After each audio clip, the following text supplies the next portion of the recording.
The quad god, the man who was supposed to be a lock for gold, crumbled at the Olympics to finish in 8th place, and now he has just dropped a series of bombshells that nobody could have predicted. What he has brought to light is poised to redefine his entire comeback story, starting with the first stunning revelation. He was just filmed executing a move that has never before been seen in the history of the sport. The footage emerged from a practice session at the Milano ice arena, where he was training for the Olympic gala just days after his public meltdown. He landed a ripping quad axel, performing the jump with both arms straight over his head. The variation, named for skater Adam Rippon, skyrockets the difficulty by altering the body's center of gravity. Now, here is where this story becomes completely mind-bending. Ilia Malinin is the only human on Earth who can land a quad axel in competition, and yet, during a simple practice, he just debuted a variation of that jump that no one had ever witnessed before. As the internet reeled from his Olympic collapse, this new video immediately set it ablaze. One fan captured the moment, writing, "No one in the world has ever landed a quad axel in competition, and here comes Ilia just casually landing new variants of the jump hard on the heels of one of the worst days of his life." He is not hiding, he is evolving. And then came bombshell number 2, the enigmatic Instagram post. He uploaded a video with a caption that concluded with a 5-word promise, coming February 21st, 2026. This is the date of the Olympic gala, his final skate in Milan. But his words about the performance were chilling. He called it, that version of the story. The version that will finally confront the venomous wave of online hatred he has been battling. The version that will explain what he described as the inevitable crash. This is not a performance of apology. This is not a quest for redemption. This is a declaration.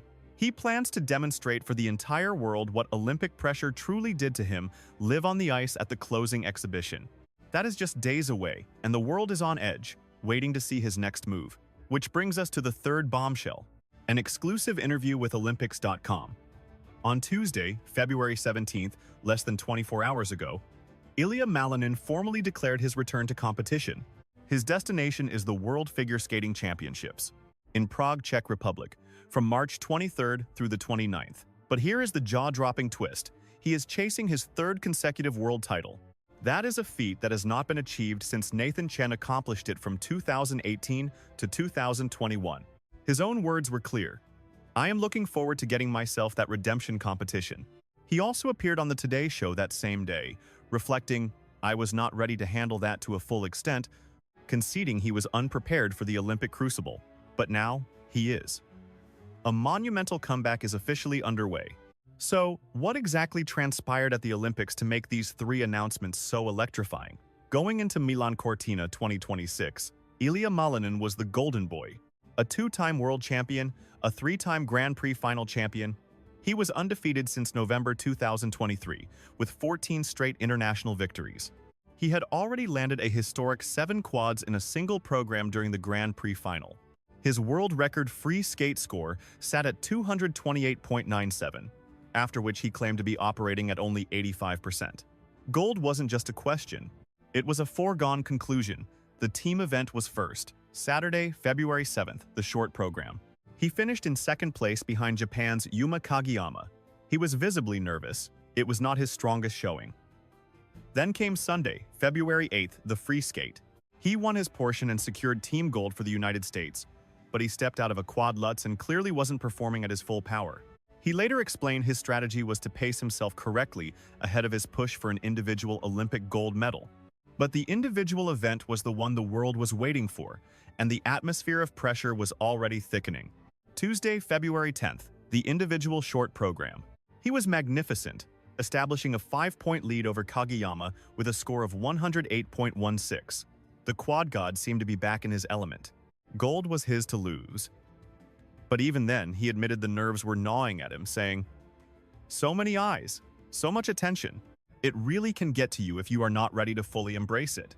Friday, February 13th, the free skate. And it all unraveled. He popped his signature quad axel, the one jump only he can do, turning it into a simple single axel. He fell on a quad Lutz. He fell again on a quad Salchow.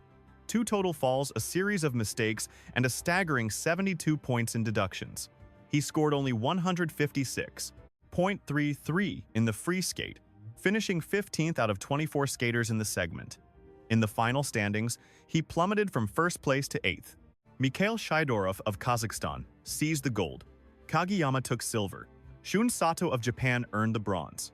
The prohibitive favorite failed to even make the podium, marking one of the most stunning upsets in the history of Olympic figure skating. As soon as he stepped off the ice, he didn't mince words about what happened. He simply said he blew it. He then delved deeper, describing how the nerves became an overwhelming force, causing traumatic moments from his life to flood his consciousness. His legs felt like they were turned to stone.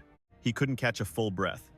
The feeling was of a complete loss of control, and then he started to talk about all of that pressure. The media whirlwind, the impossible weight of being an Olympic gold contender, it was an avalanche. It became too much to endure. Before we go any further, I need to ask you for a favor. I am on a mission to reach 1,000 subscribers by the end of February, so your support and subscribing would be absolutely incredible. Alright, let's get back to the story. In the direct aftermath of the Olympic meltdown, Ilia Malinin was in the rink, landing revolutionary quad axel variations no one had ever witnessed. Just imagine the significance of that.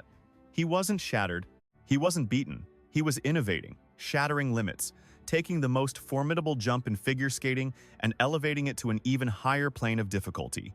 When any other athlete would have gone into hiding, he was on the ice making history. That is not the behavior of someone who has given up. That is the mark of a champion whose journey is only just beginning. The Olympic Gala on February 21st wasn't some simple performance for redemption. It was a raw look into the battlefield inside his own head. He framed it as his side of the narrative, a tale of grotesque hatred spewed across the internet, a saga of unbearable pressure, a chronicle of what he described as a crash that was always meant to happen. He wasn't seeking forgiveness for what unfolded in Milan. He was shedding light on it. He was seizing command of his own story, and he chose to do this on Olympic ice, before the eyes of the entire planet, a mere handful of days later. That displays an astonishing level of courage. And then, the World Championship declaration dropped. A redemption competition. Those two words reveal everything. He is not retreating from the immense pressure. He is charging directly back onto the most prestigious stage in the world outside of the games themselves. The World Championships in Prague are just 6 weeks after his Olympic devastation. He's hunting for his third consecutive world title. But this is the part that truly matters. During an Olympics.com interview and his appearance on the Today Show, he confessed, "I didn't understand how much that pressure was going to get to me." He said, "Didn't understand," past tense. That single word changes everything.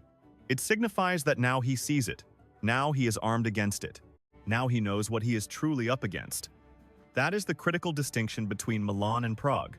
He has identified his adversary. The suffocating pressure, the crushing expectations, the burden of being the undisputed favorite. He has seen it, he has named it, and he is ready to confront it all over again. 3 staggering announcements in 72 hours. The experimental Quad Axel screamed, "I am still evolving." The performance on February 21st declared, "I will write my own narrative." The World Championship entry was a vow. "I am coming back for what I've lost." The Quad God, whom the world had written off as broken, just delivered irrefutable proof that he is the furthest thing from it. At 21 years old, this is not the conclusion of his legend, but the explosive opening chapter. The Olympics may have fractured him, but it did not annihilate his spirit. And these 3 bombshells are the evidence. The reclamation begins now. Do you believe Ilia Malinin will secure a 3rd straight world title in Prague? Or do you think the Olympic fallout will still have a hold on his psyche? I want to hear your thoughts in the comments below. Be sure to subscribe, as we will be providing full coverage of the World Championships this March. The return of the Quad God has only just commenced.